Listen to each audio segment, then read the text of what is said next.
देखिए, जो horticulture industry है, मेवा इंडस्ट्री है, ये सब सरकारें जानती है। ये जम्मू कश्मीर की, बिलखुसूस कश्मीर की रीढ़ की हड्डी है और नेशनल हाईवे हमारी इस रीढ़ की हड्डी की शाहरग है। तो ये नेशनल हाईवे आज मरकजी सरकार के पास नहीं गई है, ये हमेशा से सेंट्रल गवर्नमेंट के पास रही है।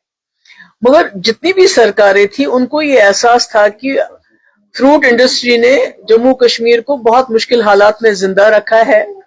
ये लाखों लोगों को रोजगार देती है, ये लाखों जो करोड़ों रुपए की इसकी आमदनी होती है, जिससे यहाँ घर चलते हैं, हमारा स्टेट चलता है। तो उनका ये होता था कि कोशिश होती थी कि ये नेशनल हाईवे जल्द से जल्द इसको ठीक किया जाए। तो आज भी उमर साहब ने गडकरी जी को फोन किया, मगर ये फोन वो आज से 15 दिन पहले भी कर सकते थे। हम ये तो सबको पता है कि नेशनल हाईवे जम्मू कश्मीर के पास नहीं है। ये हमेशा से, फारूक साहब का टाइम हो, मुफ्ती साहब का टाइम हो, मेरा टाइम हो, हमेशा ये मरकजी सरकार के पास रहती है। इवन उमर साहब के टाइम में भी। तो ये कहना कि ये मेरे पास नहीं है, तो वो तो आप अपनी जिम्मेवारी से तो आप फारिग नहीं कर सकते अपने आप को, क्योंकि इस वक्त इन लोगों ने पूरा साल भर ही अपना खून पसीना बहाते हैं, उसके बाद बैंकों से लोन लेते हैं, कर्जा लेते हैं, और आज करोड़ों रुपए का, अरबों रुपए का फ्रूट हमारा जाया हो गया है। और अभी भी सड़क पे, मतलब कितनी देर ये सड़क ठीक रहेगी हमें पता नहीं है। इसमें जब तक यहाँ की सरकार मरकजी सरकार से मिलके एक्सक्लूसिव कॉरिडोर, यानी अगर शाम को अगर 6 बजे तक गाड़ियां अपना माल शाल भर के काजीगुंड पहुंच जाएं और 8 बजे से लेके रात के 2 बजे तक एक्सक्लूसिव फ्रूट ट्रक्स को यहां से जाने दिया जाए, तभी ये इंडस्ट्री बच सकती है। बाकी ट्रेन में 2 डब्बे आपने लगा दिया तो उससे क्या कमाल हो जाएगा। अनलेस एंड अनटिल आप पूरी ट्रेन जिसमें बहुत ज्यादा माल जाता हो और फिर वो भी वहां मंडी तक पहुंचाना उनके लिए बहुत मुश्किल होता है।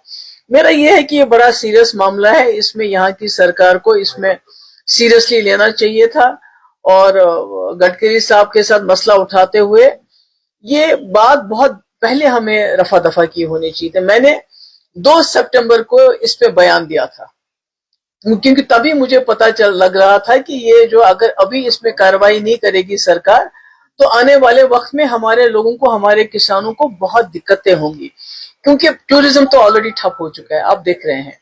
उसके बाद जो कसर बाकी थी वो कुछ लोगों ने, कुछ क्रिमिनल्स ने यहाँ जो मीट का, वो जो रॉटन मीट बेच के, असली लोग जो बेचारे असली मीट बेचते थे, जो होटल वाले काम करते थे, सब लोग तो एक जैसा खराब मीट नहीं बेचते थे, मगर यहाँ का कारोबार ही ठप हो गया। टूरिज्म ठप, होटल वालों का कारोबार ठप, रेस्टोरेंट ठप। अब हमारी एक फ्रूट इंडस्ट्री रह गई है, तो इसको भी खुदा ना खास्ता इस तरह इतना नुकसान हो रहा है। तो मैं समझती हूँ कि ये इसमें यही है कि एक एक्सक्लूसिव कमिटेड कॉरिडोर रात के 8 बजे से सुबह के 2 बजे तक खाली जहां की हमारे ट्रक्स को जाने दिया जाना चाहिए, उसमें किसी और गाड़ी को अलाउ नहीं करना चाहिए। और जो रास्ते में जो पैच खराब है उसको बिल्कुल फ्लैट करना पड़ेगा, क्योंकि पहाड़ आता रहेगा। जब तक आप फ्लैट नहीं करोगे उसमें, तो तब तक मुझे लगता है कि ये मसला हल होने वाला नहीं है। अभी आपने एक ट्वीट भी किया जिसमें सरजान बरका की, उनकी वाइफ और दीगर बिजनेस की आपने बात की कि वो जेल में है और अनवेल है, शायद उनकी कंडीशन ठीक है।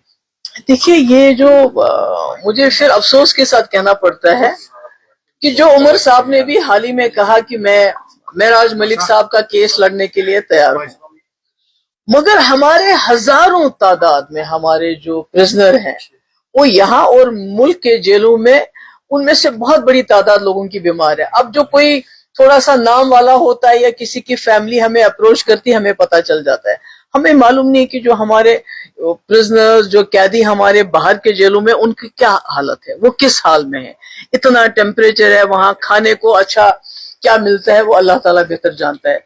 तो इसमें मुझे किसी ने कहा, अप्रोच किया किसी ने, कि ये जो शहरोजा है बरकती की बीवी है, वो काफी बीमार है और उनको अभी तक शायद रिपोर्टेडली बीमार है, तो उनका इलाज नहीं हो रहा। तो देखिए, उनके घर में बच्चे हैं, अगर आपने बरकती को बंद किया तो बीवी को क्यों बंद कर रहे हैं? कम से कम इंसानियत के दायरे में उसको छोड़ दीजिए। कई लोग हैं जो बहुत ज्यादा तकलीफ में है, कोई कैंसर पेशेंट है, آپ کے امیر جماعت وہ بیمار ہے، آپ کے شبیر شاہ بیمار ہیں، آپ کا جو یہ ظہور وٹالی ان کو کینسر پیشنٹ ہے. یہ تو ہمیں پتہ ہے ان لوگوں کے بارے میں، مگر جو عام خام قیدی ان کے بارے میں کچھ بھی پتہ نہیں ہے.